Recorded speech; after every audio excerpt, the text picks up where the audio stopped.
The front of the property really gives you a good impression of exactly what the home is like, and tying in all the materials to complement the house is key with the overall design. And looking out there, although the parking area is gravel, there's this lovely path that snakes all the way around the outside of the house. And look, it really does match. It is in fact Pavestone's limestone. The colour of this one is Abbey, which ties in really well with the brickwork. And if you look at the edge, it hasn't been sawn finish, so you've got this lovely contemporary effect on one edge, yet very traditional from the top. And it doesn't end there, because we've got to soften the feeling of the house, and that's done by these beautiful borders, a combination of euonymus, look at that beautiful Japanese maple there, cheeky bay tree at the edge, and of course just growing around the outside of the property is the Virginia creeper, which is really traditional for this area. And I think all the materials, both the paving, the walling and the plants, tie in together with this overall theme. Let's have a look at the back. One of the magic with interior design is trying to utilise the garden as something that's outside but bringing it in, and vice versa, the inside out. And just take a look. With these bifold doors and this huge patio, it achieves just that, a great opportunity for some outdoor living. And as you can see, there's 3 distinct areas on this beautiful patio. Let's have a look. Now, eating outdoors is really, really popular, and look at it. You've got the table, you've got the chairs, you've even got the barbecue behind. It's got its own almost squared off area. It looks different.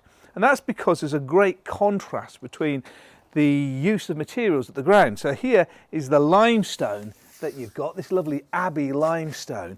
But here it is in fact pave set. So these are in fact blocks that have been tumbled. So you've got this quite rustic effect.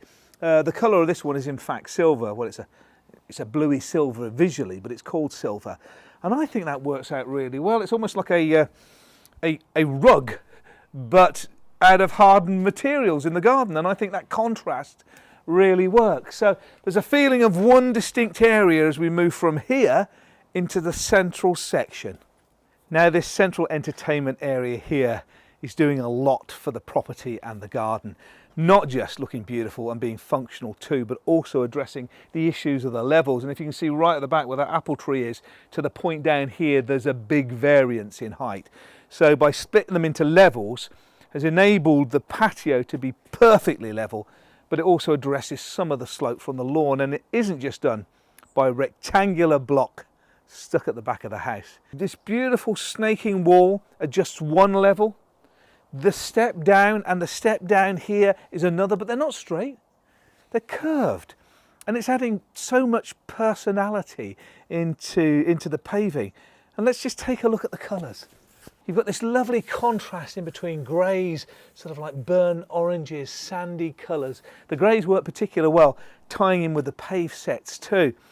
And each slab has got its own detail. There's one here, look at that, with a sort of a line of orange coming through it. And others where there's a bitter grey mixed in with a bit of burnt orange too. They're all the same size slab, 600 by 900, but they've been cut to give this almost mixture of colours as one line joins onto the next line, so you've not got one bit of pointing all the way through. It's really tied the area together to be less functional and more feature.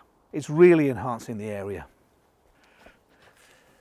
With a patio this big, it can afford an area really for the owner to escape and have a little bit of peace and quiet.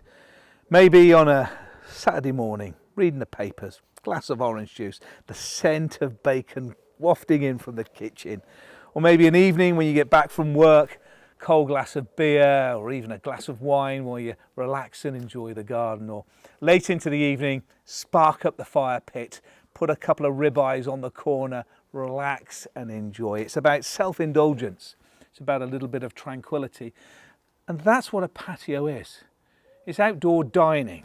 It's friends and family, it's the kids, it's barbecuing, it's about relaxing and having some time to enjoy the garden, and the patio really gives you that. So there you have it. Patios, they can make a big difference in your life. It's about making it look spectacular and also being functional too. For more information, just look at the website, pavestone.co.uk.